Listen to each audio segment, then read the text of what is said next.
কতবার যে আমি তোমাকে স্পর্শ করতে গিয়েও গুটিয়ে নিয়েছি হাত, সে কথা ঈশ্বর জানেন।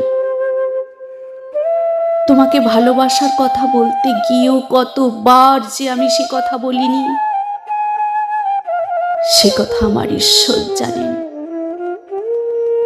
তোমার হাতের মৃদু কড়া নাড়ার শব্দ শুনে জেগে উঠবার জন্য দরজার সঙ্গে চুম্বকের মতো আমি গেঁথে রেখেছিলাম আমার কর্ণযুগল। তুমি এসে আমাকে ডেকে বলবে, এই ওঠো, আমি আমি আর আমি কি শুনলাম? এমত উল্লাসে নিজেকে নিক্ষেপ করব তোমার উদ্দেশ্যে। কতবার যে এরকম আমি একটি দৃশ্যের কথা মনে মনে কল্পনা করেছি,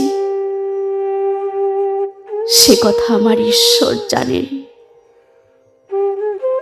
আমার চুল পেকেছে তোমার জন্য, আমার গায়ে জ্বর এসেছে তোমার জন্য।